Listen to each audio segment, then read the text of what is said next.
Fala Tuareg, há quanto tempo, hein? Estamos voltando aqui no canal com um vídeo sobre uma pessoa fantástica, diferenciada. Eu? Não, brincadeira. Esse cara, ele foi estudioso, apesar que eu também era estudioso. Ele foi revolucionário, teatrólogo, mestre em anatomia, engenharia, ótica, botânica, geologia, máquinas voadoras, pássaros, dinâmica das águas e armamentos. O verdadeiro arquétipo do homem da Renascença. Dá uma olhada na imagem. Sim, ele sempre procurou foi uma busca incessante para correlacionar padrões da natureza com padrões de arte. A gente está falando de Leonardo da Vinci, filho bastardo, homossexual, dislexo, canhoto. Ele nasceu em 15 de 4 de 1452. Sim, eu estou olhando na minha colinha. E numa época que sem internet, Facebook, ele fez isso tudo. Ele estudou isso tudo. E talvez por isso ele tenha sido um dos seres mais fascinantes da história desse mundo. E também, graças a isso, com certeza contribuiu para que ele tenha sido um dos seres mais curiosos que já andaram pela face desta terra. E hoje a gente vai conhecer fatos da vida de Da Vinci, fatos que eu chamo do lado B, não tão conhecidos assim, mas fascinantes da mesma forma. E aonde, gente? Lá no boteco.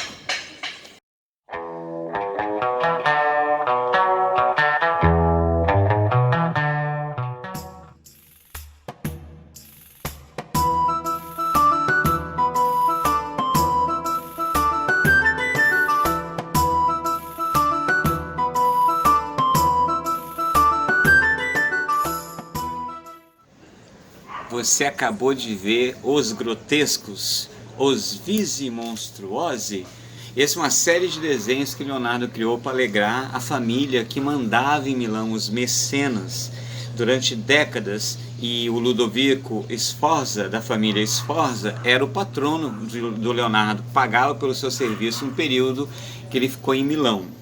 Ele criou esses desenhos do tamanho de um cartão de crédito para que alegrasse, alegrasse as histórias. No momento de contação das histórias, ele mostrasse os desenhos. Na verdade, ele se alegrava com o processo de criação. Ele andava com um caderninho pendurado na sua cintura.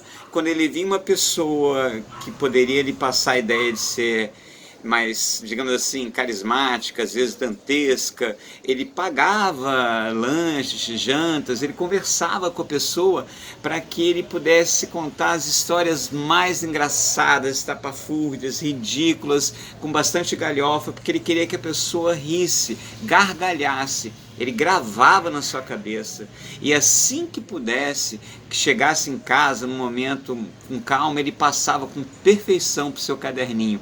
E é através desses cadernos que a gente tem a maior quantidade de informações sobre o Leonardo hoje em dia, né? E no século XIX, no livro Alice no País das Maravilhas, o ilustrador do livro, o John Tenniel, usou esses desenhos como modelo para criar a Duquesa Feia. Então, gostou desse fato, esse lado B do Leonardo?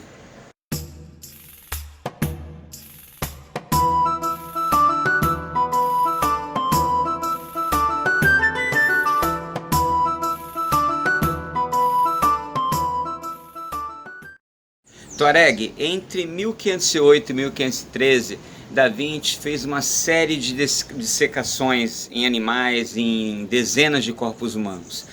Ele estava estudando a correlação entre pele, ossos, tendões, músculos. Ele queria pintar da maneira mais fidedigna, esculpir, ou seja, ele queria que a sua arte traduzisse, como ele já tem demonstrado em outras categorias da ciência nas pinturas, tipo utilizar uma planta que realmente faz parte ao ecossistema do lugar onde ele está pintando. Então ele fez essas dissecações. Ele traduziu esse conhecimento nos seus cadernos, os chamados codex. Só que ele não organizou para publicar, pois se ele publicasse, ele seria o responsável por diversas descobertas. Dentre esses assuntos, Um teve especial relevância, que foi o funcionamento da válvula aórtica, e onde ele conseguiu correlacionar a paixão que ele tem por fluxos espirais com esse conhecimento. E qual foi a teoria do Leonardo da Vinci? Isso lá em 1510. O fascínio do Léo por redemoinhos, seja de cachos de cabelo, seja de redemoinhos na água, nas correntes de vento, era notório, né? Nas pinturas ele demonstrava com extrema categoria essa paixão dele, seja no cabelo, nos cachos de cabelo, ou então no fluxo das águas. Léo percebeu que o fluxo espiral do sangue percorrendo uma parte da válvula aorta, o chamado seio de Valsalva, olha a imagem.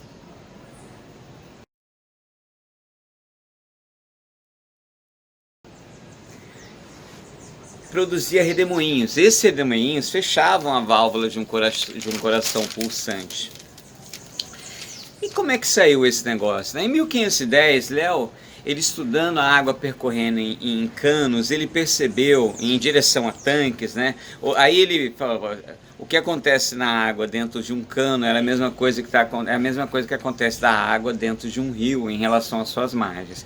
O que ele percebeu? Que a água mais próxima das bordas corre mais devagar, em função do atrito entre a água, aquela faixa da água mais lateral com a borda.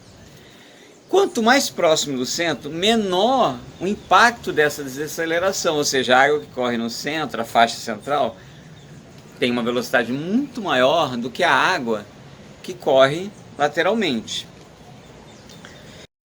Quando o sangue é bombeado para cima, através dessa abertura triangular na raiz da aorta, e a aorta é a maior veia que transporta sangue do coração para o corpo, a porção central do fluxo de sangue é a que jorra mais longe. As porções laterais, né, desse fluxo sanguíneo que está jorrando do coração tem uma velocidade menor, ela jorra mais perto do coração, não tão longe quanto a faixa central. Essa diferença de fluxo acaba gerando um turbilhão na parede da aorta. E esse turbilhão, ele acaba por fechar a válvula. Quando vem outro bombeamento, de novo, o sangue vai mais longe no meio, nas laterais ele fica mais perto, e essa diferença de velocidade causa o turbilhão que fecha a válvula do coração. Na época, as pessoas pensavam que o sangue enchia a cavidade da veia e o peso fazia a válvula fechar. Mas o Léo na época falou que isso não seria possível, porque esse peso faria a válvula funcionar ao contrário, ou seja, ela não se fecharia. Ela poderia até adentrar o coração. Léo era tão genial, tão genial, que após 450 anos, em 1960, uma equipe de pesquisadores liderados por Brian Bell House em Oxford comprovou a teoria de Leonardo, e de uma maneira similar que ele utilizou na época. Léo fez um coração de cerâmica, então eles utilizaram o mesmo tipo de modelo. É claro que mais tarde, com outras tecnologias, fizeram a mesma comprovação de outras formas. Demorou então 450 anos para descobrir o que uma pessoa com parcos recursos, né? Lembrando que nas dissecações o ambiente é extremamente fétido, terrível. E aí, Léo, isso é mais um lado B do Léo, né? 400 anos antes, 450 anos de qualquer pessoa, ele descobriu como a válvula do coração se fechava. E aí, Tuareg, gostou de mais este lado B do nosso amigo Leonardo da Vinci?